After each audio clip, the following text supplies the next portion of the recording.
weerar culus oo lagu qaaday saldhig ciidamada Djibouti ay ku leeyihiin beledweyne iyo faahfaahin dheeraad ah oo laga helayo wararkii ugu dambeeyay shirka Djibouti uga socday dawladda federaalka Soomaaliya iyo Somaliland madasha xisbiyada qaran oo dalab xasaasi ah hor dhigay madaxweyne Maxamed Cabdullaahi Farmaajo Daahir Amiin Joosuna waxa uu weerar culus ku qaaday Donald Yamamoto iyo James Iswan oo uu sheegay in nidaam qaldan ay dalka ka wadaan loona baahan yahay in dawladda federaalka Soomaaliya ay wax ka qabato aabihii dhalay Ilhaan Cumar ayaa u geeriyooday coronavirus iyadoo faahfaahin laga helayo halka dugtiisa ay ka dhici doonto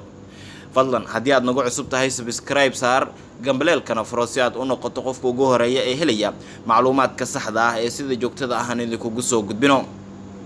warkii oo dhan weerar ayaa lagu qaaday saldhig ay ciidamada Djibouti ku leeyihiin magaalada beledweyne iyadoo faahfaahin dheeraad ah laga helayo wararka ka imaanaya magaalada beledweyne ayaa waxa ay sheegayaan in weerar loo adeegsaday hoobiyaal xalay lagu qaaday xero ciidamada AMISOM gaar ahaan kuwa Djibouti ay ku leeyihiin gudaha magaalada beledweyne ee xarunta gobolka Hiiraan madaafiicda oo gaaraysay ilaa 9 ayaa waxa la sheegay in qaarkood ay ku hobteen gudaha saldhiga halka kuwa kalena ay ku dhaceen xaafadaha Buundaweyn iyo Howlwadaag ee magaaladaasi halkaas oo ay degan yihiin dad badan oo shacab ah sidoo kale wararka ayaa intaasi ku dareeyay in ciidamada Djibouti ay dhankooda ku jawaabeen madaafiic kuwaas oo ku dhacay duleedka beledweyne qaar ka mid ah dadka deegaanka oo la hadlay warbaahinta ayaa sheegay inay maqlayeen jugta hoobiyaashaasi isla markaana ay soo wajahday cabsi xoogan macada ilaa iyo hadda khasaaraha rasmiga ah ee ka dhashay weerarkaasi madaafiicda ay isku weedaarsadeen ciidanka midowga Afrika ee AMISOM qaybta ka ah ee dalka Djibouti ka soo jeeda iyo dagaalyahanada Al-Shabaab oo muddooyinkan kordhiyay weerarada ay ka fulinayaan qaybo ka mid ah gudaha dalka Soomaaliya xaaladda ayaa iminka degan iyadoona ciidamada Djibouti ay bilaabeen waa berigii saakay in ay ka sameeyaan baaritaano duleedka magaalada beledweyne madasha xisbiyada qaran ayaa dalab xasaasi ah mar kale waxa ay hor dhigeen madaxweyne Maxamed Cabdullaahi Farmaajo xilli aad la isugu hayo doorashada dalka ka dhacayso iyo sida loo wajahayo madasha xisbiyada qaran ee Soomaaliya ayaa mar kale war ka soo saartay ciidamada Itoobiya ee ku sugan gudaha Soomaaliya kuwaas oo aan qayb ka ahayn AMISOM iyada oo baaq ay u direen beesha caalamka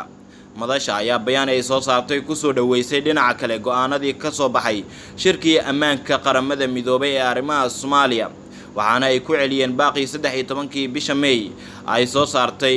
kaas oo lagu dalbaday in ciidamada Itoobiya ay aan qaybta ka ahayn howlgalka AMISOM laga saaro gudaha dalka Soomaaliya madasha waxa ay ka maadcelisay in la cadeeyay tirada dhabta ah ee ciidamada midowga Afrika ee nabad ilaalinta u jooga Soomaaliya ciidankaas oo tiradiisu tahay 19626 askari waxay sharciyad u haystaan in gudaha Soomaaliya ay ka howlgalaan ilaa 28 Febraayo 2021 si ay gacan uga geystaan in dalka ay ka dhacdo doorasho xor iyo xalaal ah ayaa lagu yiri bayaanka ka soo baxay madasha xisbiyada qaran madashu waxay intaasi ku dartay inay ka walaacsan tahay in lagu xadgudbay qarannimada Soomaaliya siyaasadda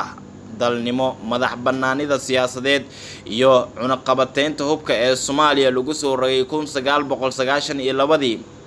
ee tirsigeedu uu yahay 733 iyo qaraarkii qaramada midoobay ee 252 eber oo soo baxay sanadkan 2020 gabagabadii qoraalka oo toos ugu socday beesha caalamka iyo qaramada midoobay ayaa waxa loogu baaqay in il gaar ah lagu eego faragelinta qaawan ee Itoobiya ay ku hayso arrimaha gudaha Soomaaliya ciidanka aan AMISOM ka tirsaneen ee sharci darrada dalka ku jooga iyo in dawladda federaalka Soomaaliya ay wada hadal dhab ah la furto madaxda maamul goboleedyada si loo maareeyo marxaladda kala guurka ee doorashada dalka ka dhacaysa 2020-2021 inta badan xubnaha qaybta ka madasha xisbiyada qaran ayaa waxa ay qabaan walaac ku saabsan in ciidamada Itoobiya faragelin toos ah ay ku sameeyaan doorashada dalka ka dhacaysa ayna u heeliyaan madaxweyne Maxamed Cabdullaahi Farmaajo aabaha dhalay Ilhaan Cumar oo ah gabar asal ahaan ka soo jeeda Soomaaliya balse iminka ka mid ah mas'uuliyiinta xilalka ka haya dalka Mareykanka ayaa u geeriyooday coronavirus Ilhaan Cumar oo ka tirsan golaha Koongareeska dalka Mareykanka ayaa shaacisay in aabaheed uu geeriyooday cudurka safmarka ah ee coronavirus kaasi oo farabaan ku haya wadamo uu ka mid yahay Mareykanka war-saxaafadeed ay soo saartay Ilhaan oo ka mid ah siyaasiyiinta safka hore uga jira la dagaalanka COVID-19 ayaa waxay ku sheegtay in aabaheed Nuur Cumar Maxamed uu u dhintay xanuunka iyadoo intaasi ku dartay in ay dareemayso tiiraanyo xoogan. anigoo dareemaya tiiraanyo xanuun iyo murugo badan waxaan idinla wadaagayaa in aabahay Nuur Cumar Maxamed uu u dhintay COVID-19 ayay tiri Ilhaan. sidoo kale waxay tilmaamtay inaysan hal eray ku qeexi karin waxa uu uga dhignaa Allaha u naxariistay aabaheed oo ay sheegtay in uu door weyn ku lahaa horumarka ay taagan tahay maanta. ma jiro erayo aan ku qeexi karo waxa uu aniga iga dhignaa iyo dhammaan dadka garanaya isaga, ayay mar kale qoraalkeeda ku tiri xildhibaanad Ilhaan Cumar. sanadkii 1995 ayay qaxooti ahaan ku tageen Mareykanka iyada iyo aabaheed kadib markii ay Soomaaliya uga tageen dagaaladii sokeeye.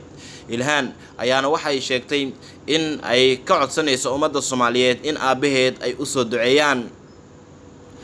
fadlan haddii aad nagu cusub tahay subscribe saar gambaleelkana furo si aad u noqoto qofka ugu horeeya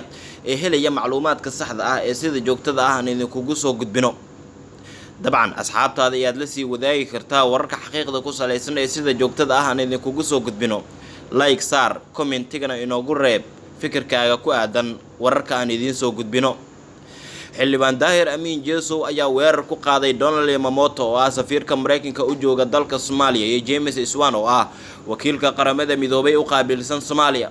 xildhibaan Daahir Amiin Jesow ayaa weerar afka ah si toos ah ugu qaaday safiirka dowladda Mareykanka u fadhiya Soomaaliya Donald Yamamoto iyo ergeyga qaramada midoobay u qaabilsan Soomaaliya James Iswan isagoo ku eedeeyay inay faragelin ku hayaan Soomaaliya. Daahir Amiin Jesow wuxuu shacabka ugu baaqay in la gubo sawirada labada mas'uul isagoo sheegay in labada shakhsi ay culays badan ku hayaan xukuumadda hadda jirta. dowlad fajiistayaal ah ee raba in ay dalkeena burburiyaan in ay nagu caayaan diinteena iyo jismigeena soo ma dhaweynayno. shacabkeena horey ayay uga dhiidhiyeen waxayna arintaas calaamadeeda ka muuqataa James Iswan iyo Donald Yamamoto iyo kuwa la mid ah, ayuu yiri Daahir Amiin Jesow oo ka mid ah xildhibaanada golaha shacabka ee baarlamaanka Soomaaliya. waxaan siineynaa digniintii ugu dambeysay ee baarlamaanka dhexdiisa waa laga arki doonaa shacabka Soomaaliyeed meel walba oo ay joogaan sawirada labadaas nin laamiyada ha lagu gubo, ayuu mar kale yiri Daahir Amiin Jesow. isaga oo sii hadlayay ayuu xildhibaanka yiri Iswan iyo Yamamoto waxay noo muujiyeen cadaawadda ay noo qabaan Farmaajo iyo Kheyre, laba nin oo ka adag ma filayo in dalkan ay xukumi doonaan, waana kuwii uu inta ugu cagajugleeyay warqadii aad ogeed ee ka soo saaray. ugu dambeyntii xildhibaan Daahir Amiin Jesow wuxuu labada mas'uul ku eedeeyay in ay ku xadgudbeen dimuqraadiyaddii ay iyagu sheeganayeen, wuxuuna sharaf xumo ku tilmaamay sida ay u dhaqmayaan.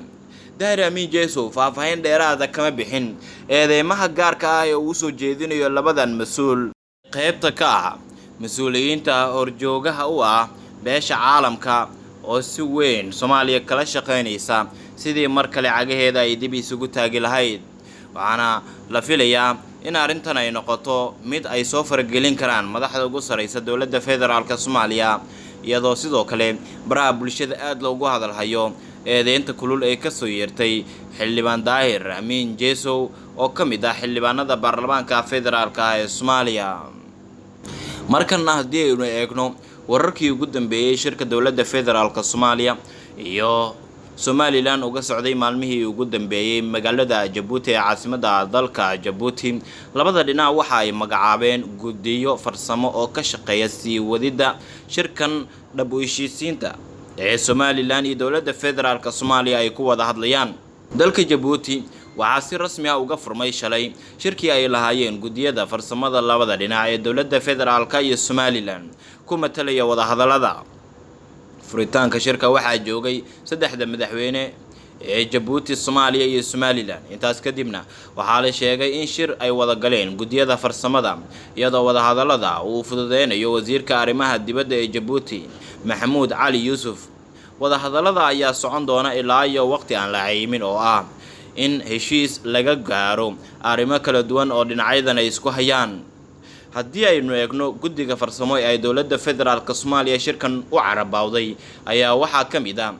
cabdi maxamed sabriye wasiirka arrimaha gudaha federaalka iyo dib u heshiisiinta, cabdirashiid maxamed axmed wasiirka betroolka iyo kheyraadka, xuseen cabdi cilmi wasiir ku-xigeenka arrimaha dastuurka, maxamed daahir afrax gudoomiyaha guddiga madaxa bannaan ee fulinta iyo dib u eegista dastuurka, dr suleymaan maxamed maxamuud xeer ilaaliyaha guud ee qaranka, maryan cariif qaasim xildhibaan, bilaal maxamed cismaan la taliyaha sare iyo wakiilka madaxweynaha ee arrimaha geeska Afrika. magacyada xubnaha guddiga farsamo ee Somaliland haddii aynu eegno: yaasiin xaaji maxamuud faratoon wasiirka arrimaha dibadda, maxamuud xasan saajin wasiirka ganacsiga iyo dalxiiska, saciid sulub maxamed wasiirka xanaanada xoolaha iyo kalluumeysiga, dr sacad cali shire wasiirka horumarinta maaliyadda, dr edna aadan ismaaciil ergeyga Somaliland ee wada hadalada,